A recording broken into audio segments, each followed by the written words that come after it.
胚胎销毁的程序很简单，冷冻胚胎需要保存在零下196°C的液氮里，需要处理的实验胚胎从仓库取出后，放在室温下几分钟就会失活，然后库管回收并处理试管，整个过程就结束了。整个过程有多少人参与？一般是实验人员和库管1比1搭档，相互见证。程队，8个月前的销毁记录，其中有一批确认销毁的人，一个是唐可盈，另外一个是……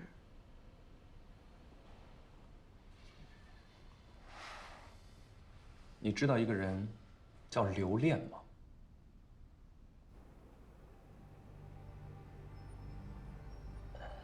每天出库入库那么多，8个月前的事儿，我怎么可能还记得呀？那唐可盈借的液氮罐，你还有印象吗？不记得。你们平常的实验胚胎销毁数量都有记录，并核对，对吧？对。那8个月前你核对的时候，数量对得上吗？应该没问题。什么叫应该没问题？我告诉你啊，虽然唐可盈已经死了，但他的违法行为我会一查到底的。你最好跟我实话实说，别绕弯子。当时好像是少了1颗。核验的时候我还特别提了一下，当时唐可盈说自己忘了，会和下一批一起销毁，所以我也就没有问了。他说他忘了，你就这么轻易的放过了？警察同志啊，我就是个打工的，唐可盈可是老板的人，我哪敢多问啊？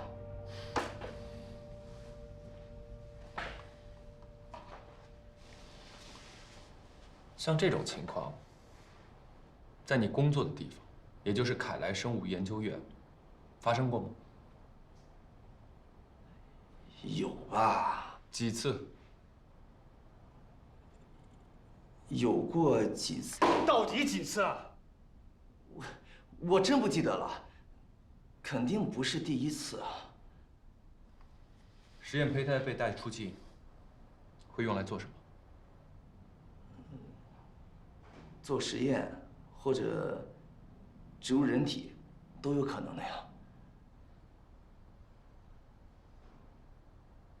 这整件事情，方凯义知情吗？这个我真不知道。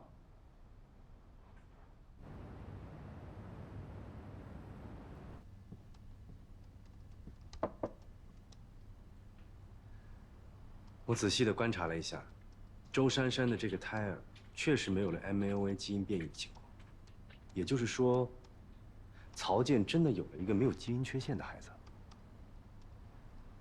但我还是有种奇怪的感觉，在这个整体测序表达出来的热图里，却总觉得不够协调。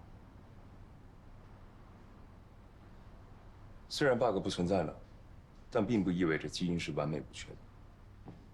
你从今年7月份就开始对这个孩子进行基因检测，那个时候孩子应该才3个来月，都是曹健要求的。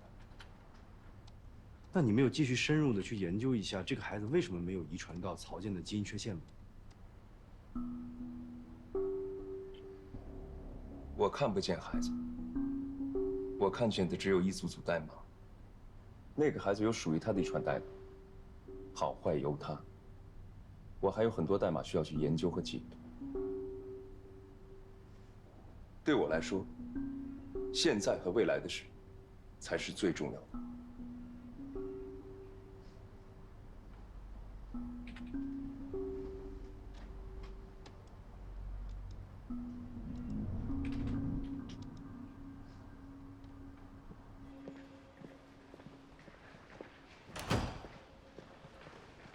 程队，查到了，凯莱生物的全部实验胚胎都是由华安医疗中心提供的。华安医疗中心，安陆然的吗？嗯。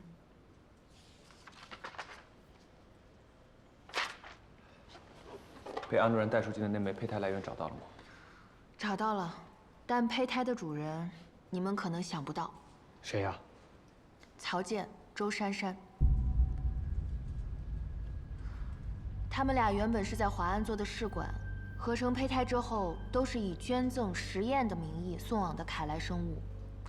然后方凯义就对胚胎进行了编辑，原本应该被销毁的胚胎，却被唐可盈偷走，带出境了。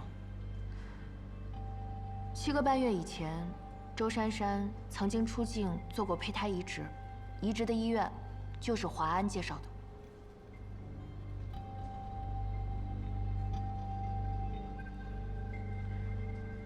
我明白了，曹健原本就有基因缺陷，他一开始就想好了要用基因编辑让周珊珊为他生孩子。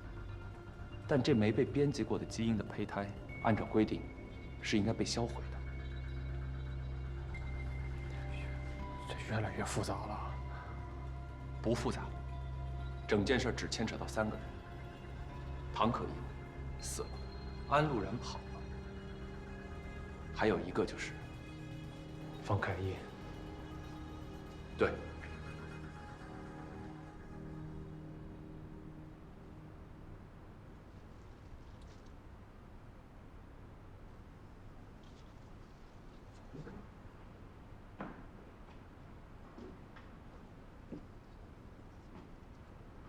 方凯义，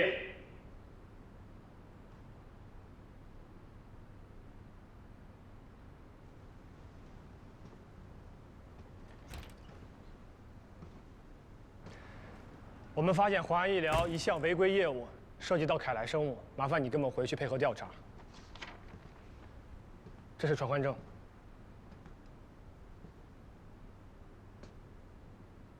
陆警官，为什么所有的案子，你第一时间都会想到我？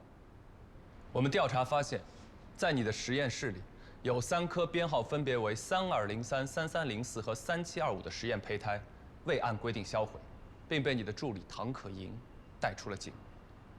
唐可盈已经死了，凶手你们抓到了吗？我刚才问你的事儿，你知情吗？我知道。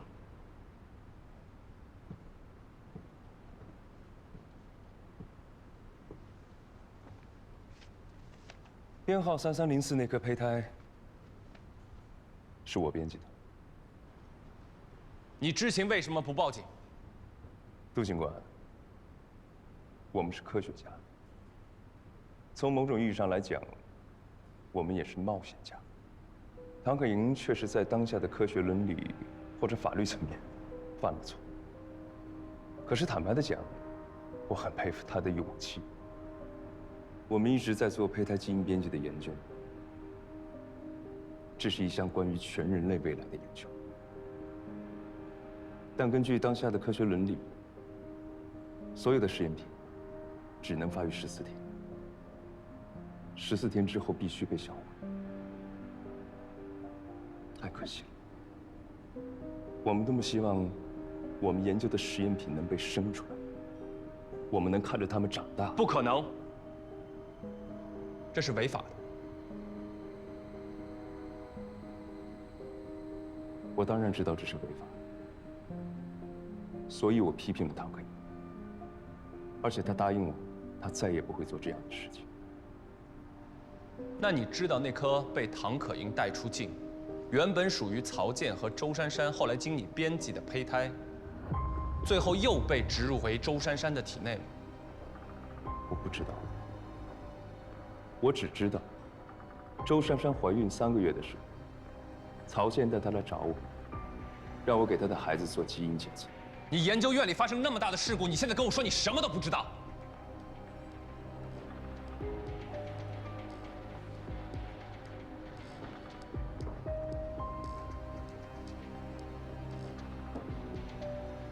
杜警官，我不能去承认一件我完全不知道的事情的。你现在这么揪着我不放，是想把我带回局里，让我屈打成招吗？哦，还是像上次那样，光凭一个人的口供，就怀疑我是杀人凶手？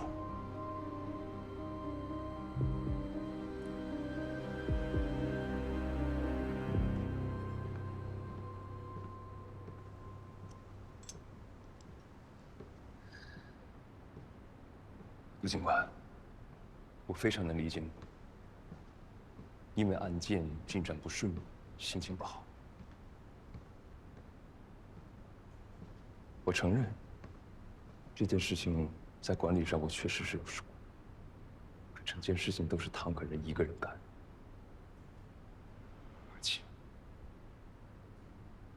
他已经去世了。怎么了？没什么。误会。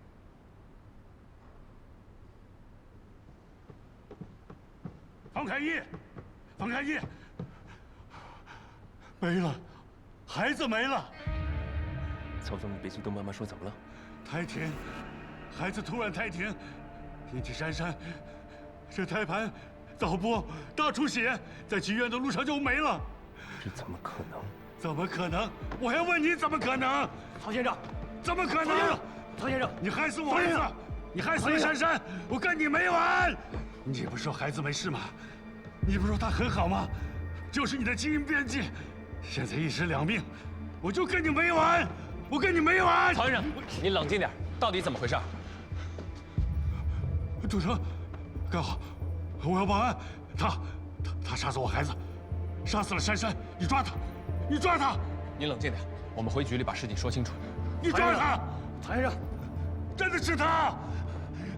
曹先生，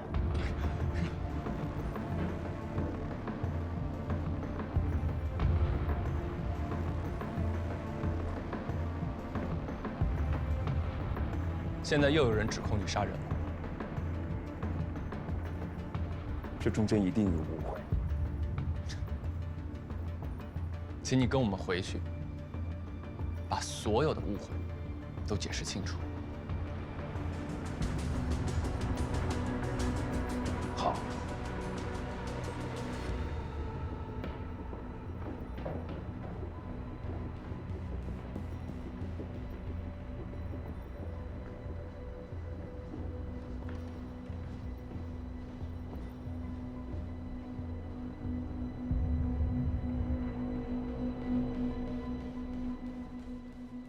周珊珊和她肚子里的孩子到底怎么回事啊？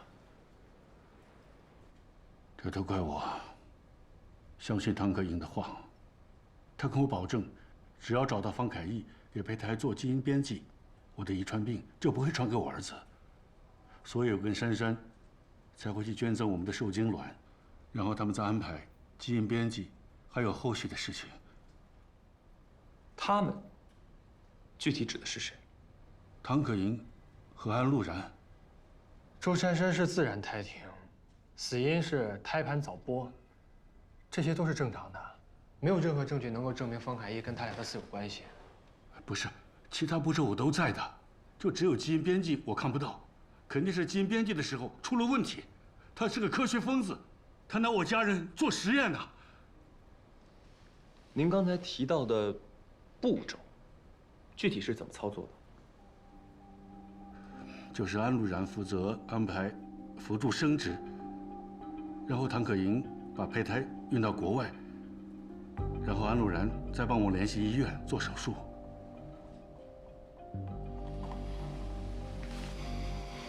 也就是说，在整个过程当中，你从头到尾没有见过方凯义？没有，没见过。那您之后为什么会在周珊珊怀孕3个月的时候再去找方凯义，让他给您的孩子做基因检测？因为基因编辑是他做的，整件事情他也知道，这检测让他做最放心了。那在这个过程中，他有没有向您提及之前他在做基因编辑的时候出过什么问题？没有，他每次都跟我说没问题，很好的。我当时怎么可能会想到会发生这样的事情呢？是吧？曹先生，请您再努力回忆一下，有没有任何确实的证据可以证明方凯义和周珊珊以及您孩子的死有关？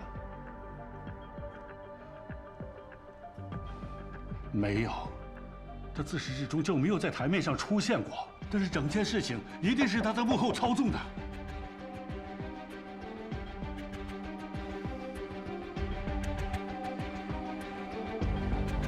情况我们了解了。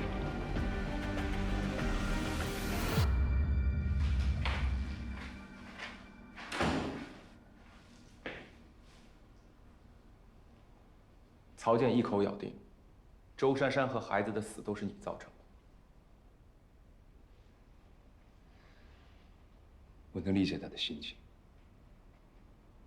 但造成胎停的可能性很多，胎盘早剥的原因也很复杂。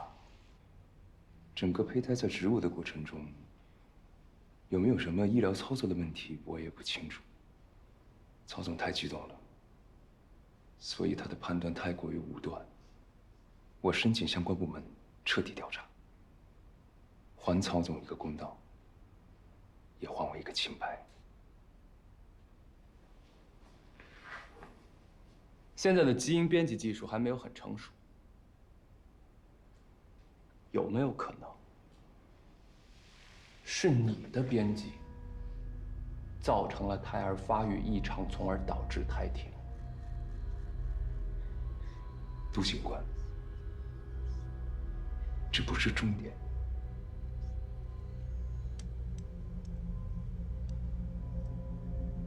基因编辑本来就是我研究的一部分，即便真的出了什么问题，这个胚胎最终会被销毁。现在的重点是，原本应该被销毁的胚胎被植入进了人体，这才是造成悲剧发生的真正原因。将编辑过的人类胚胎植入人体，这种行为是绝对不允许的。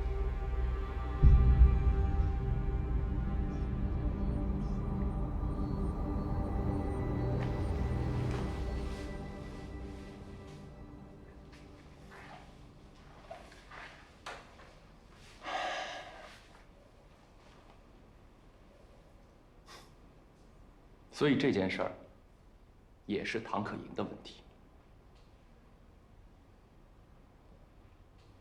我也有错。身为研究院的法定负责人，内部员工监守自盗，导致实验材料外流，事后并未及时的追究当事人责任，是我的疏忽。我一定吸取教训。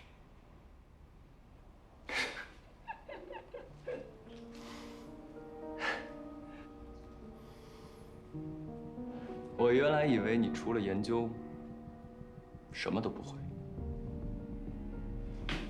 行了，你一会儿就可以走了。发生这样的事情，我也很痛心。我也是受害者。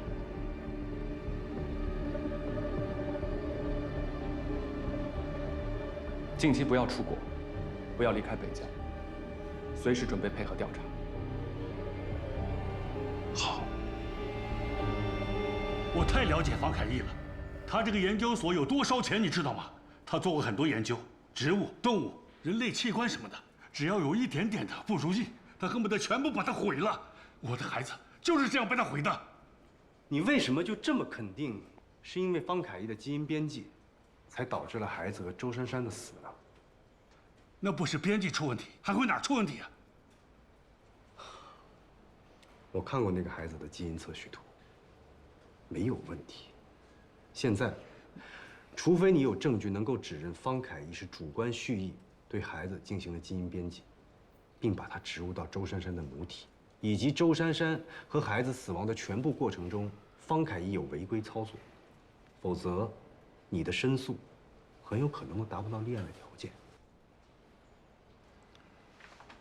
快带去签字吧。走吧，曹先生。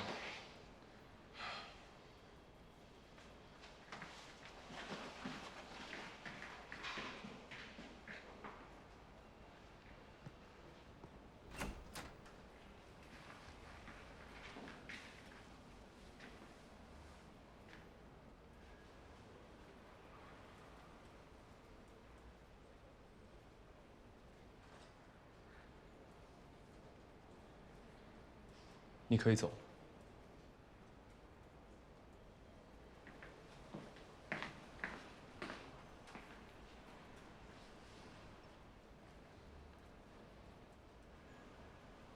走吧。这就是你说的殊途同归吗？如果有一天，你的职业和你的探索产生了冲突，你怎么选？我相信，他们殊途同归。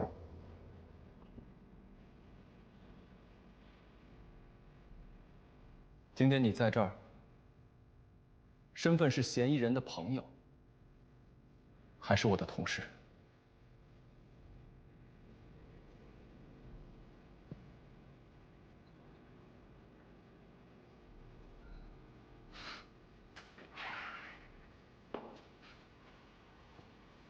你能放他走，这就足以证明你们没有证据，可以证明我的朋友是嫌疑人。我放他走，只证明我还没有找到证据证明你的朋友犯过罪。如果你有证据，欢迎你再来找我。沈一，正确的道路永远通往正确，错误的道路只会让你犯下更大的错误，殊途不可能同归。对不起，我还在休假。休假结束，你还会回来吗？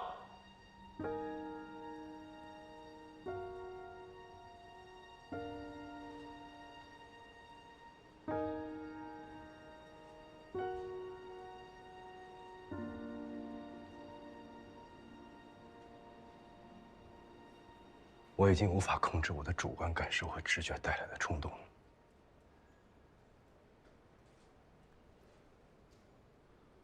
如果我的直觉已经不再适合做一名画像师，我要让他带领我去做更有意义的事。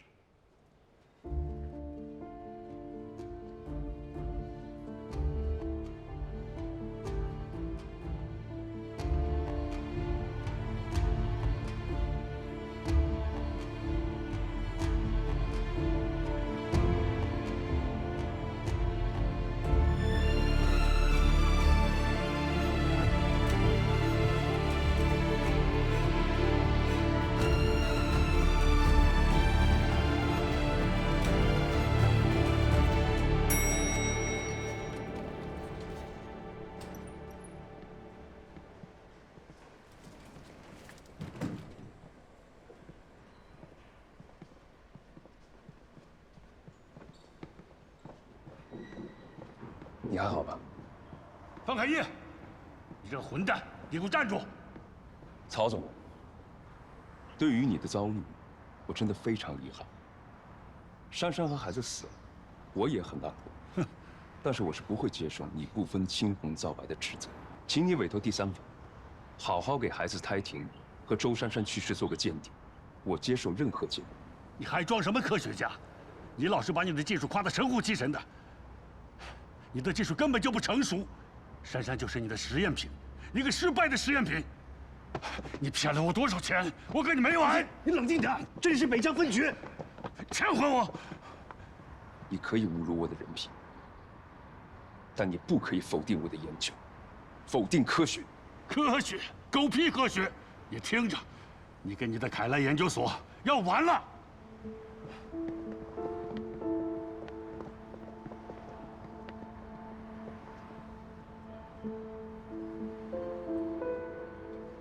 没事吧？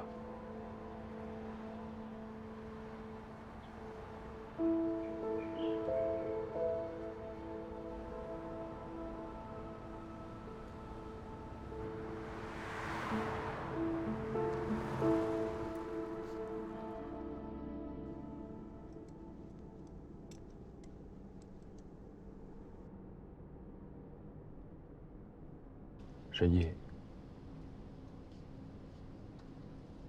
你能理解我吗？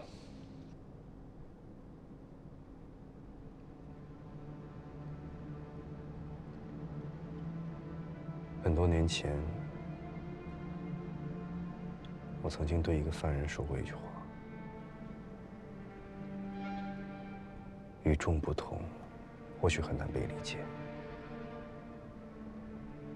但应该被尊重。我也要直面我自己的内心。现在对我来说，那个完美的胚胎，才是让我最感兴趣的。8个月，离作品的成功，就只差一步之遥了。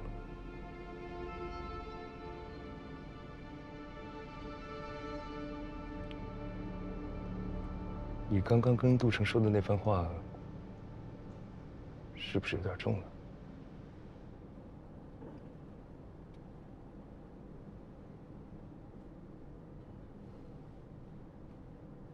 我相信你，你一定可以理解。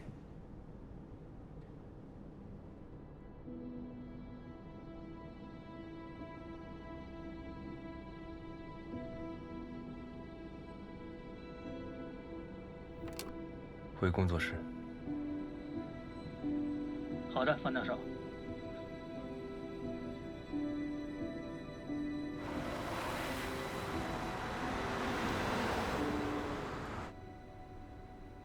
所以这上面移动的，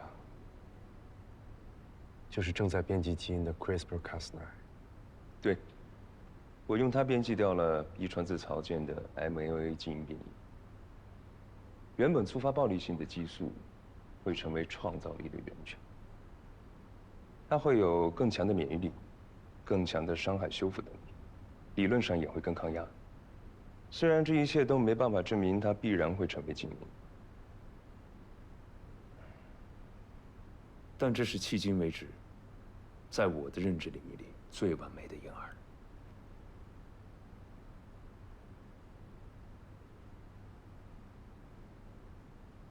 最完美的婴儿。可惜它不复存在了。我要用绘画留存住这份完美，让它可以被更多人看到。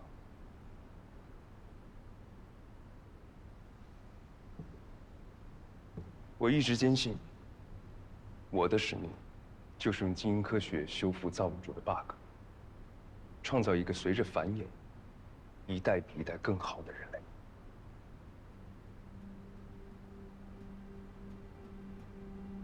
将编辑好的基因植入到周珊珊体内，这就是你做的最神奇的事儿。太可惜了，眼看就要成功了，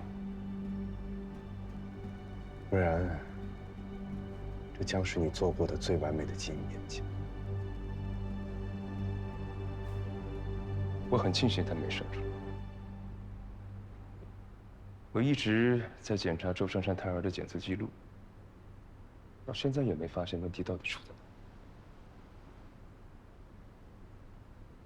会不会是原本的编辑引发了其他问题，才导致了孩子忽然不再健康发育？实验总会有风险。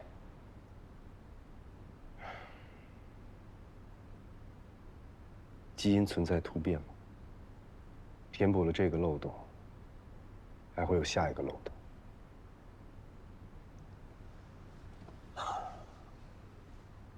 就像我当时想做人形图谱一样，变量太大了，每一次求证都会触发新的问题，直到现在也没有形成一个系统。但这不是阻碍我们的理由。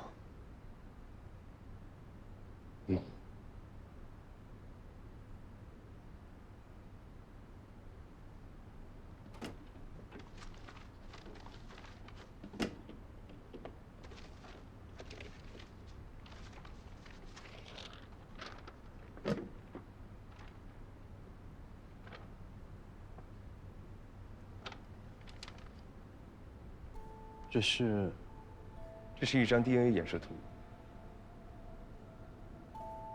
它的名字叫 BD51号。你知道我的偶像是谁吗？不知道。詹姆斯·沃松。他和克里克发现了 DNA 的双螺旋结构，开启分子生物学试验，并因此获得了诺贝尔奖。这张照片是一位女科学家富兰克林拍摄的。沃森正是因为看到了这张照片，敏锐地捕捉到它的形态模样，才确定 DNA 的结构是双螺旋。所以沃森获得诺贝尔奖备受争议。有人说他东拼西凑了很多人的研究成果。那事实呢？事实就是，但无论过程受到多少争议，他才是 DNA 之父。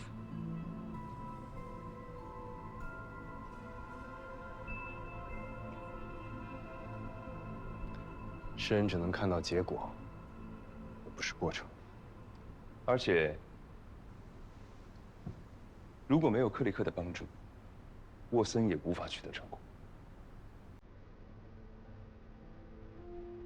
通往目标的路上，同路人很重要。沈毅，你的选择是对的。我要去继续做实验了。祝我在无数次的失败中，哪怕能成功一次。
分解复杂人性，进行归类，这就是我想做人性图谱的原因。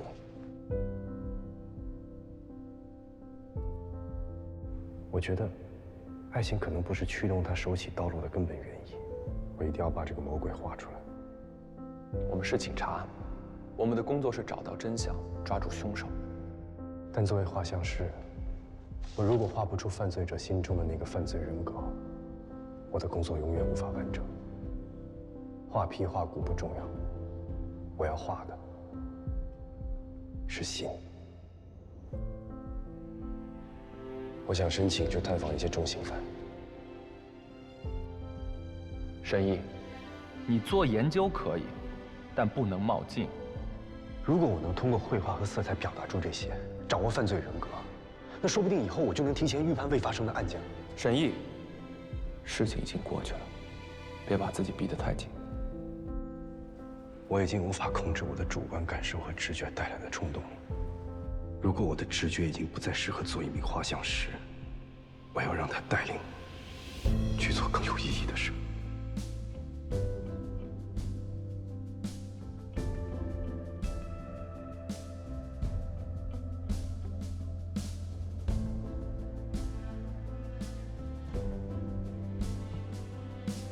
我只是个画画的，我又不是警察。你们抓不到人，为什么要赖我呀？你的画害死了一个警察，你的画只能害人，你不配做一个画家。你连张脸都画不出来，你还好意思来这儿？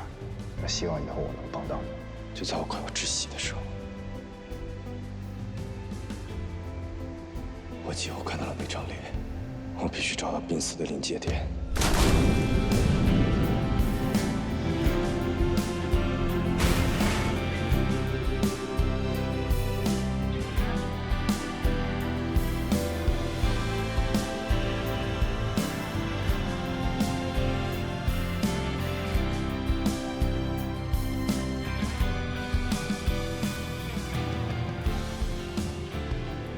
我知道你已经尽力了，真画不出来就算了，我不会怪你。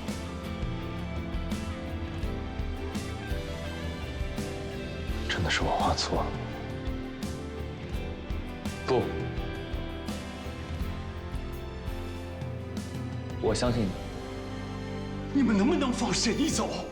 培养一个他这样的艺术家太难了，把沈毅还给艺术吧。不行，他有从人脸看透人心的本事，他有成为一名优秀警察的素质。我很感激。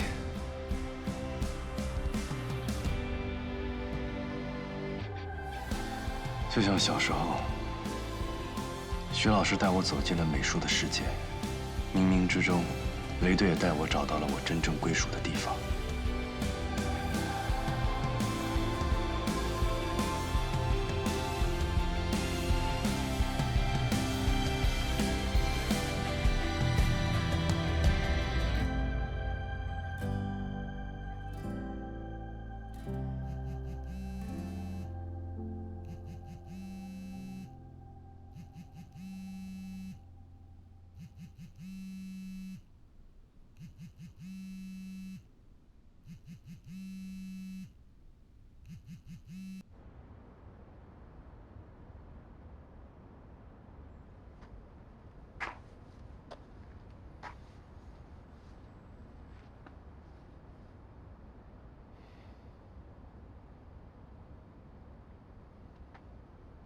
说吧，你的真实意图是什么？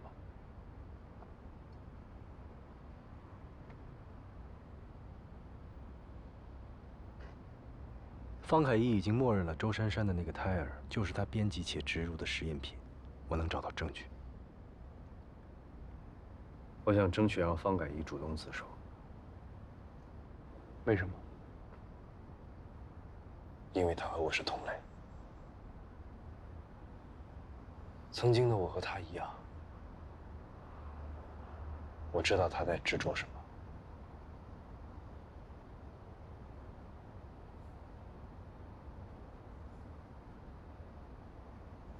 那你觉得他会提你的拳，同意自首吗？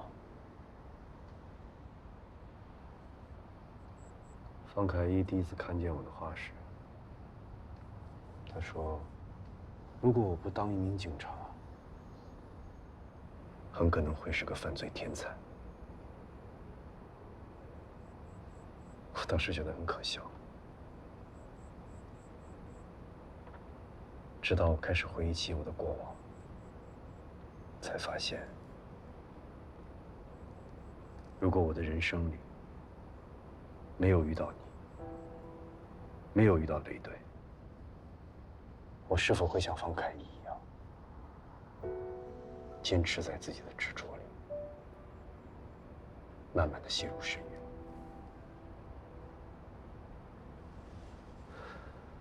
所以，这是唯一一次可以让他从心底里放弃坚持的机会。我知道这个想法很冒险，很不成熟，但我也想像当初的你一样，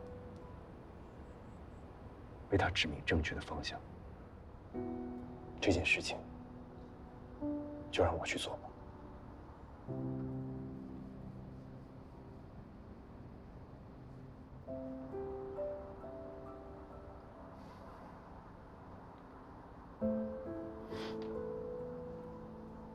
你还在休假，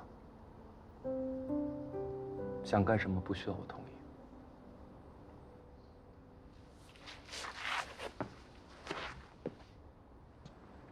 这一次不管发生任何事，我都会第一时间通知你。同一支画笔会呈现不同的颜色，但笔本身不会改变。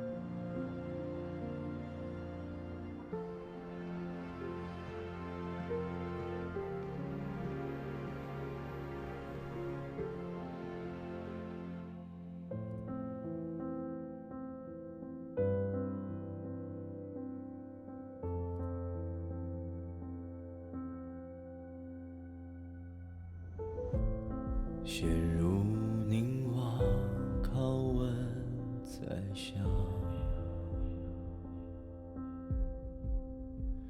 是怪胎还是天才？不过自笑必张。Heal the mind.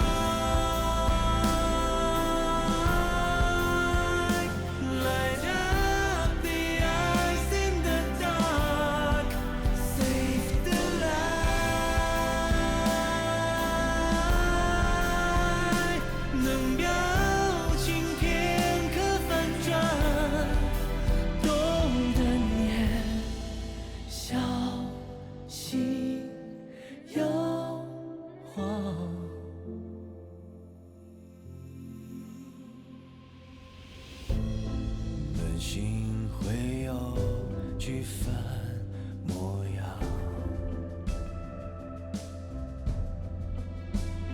命运的笔触，抉择之余较量，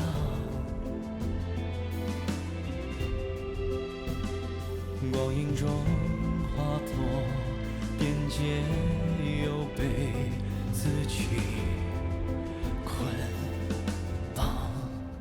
Heal the mind,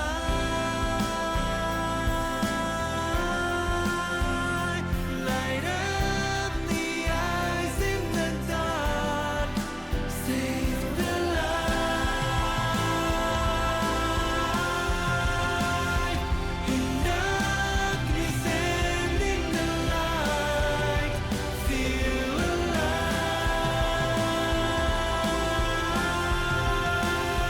人世简单的笔画是假象，也是真相。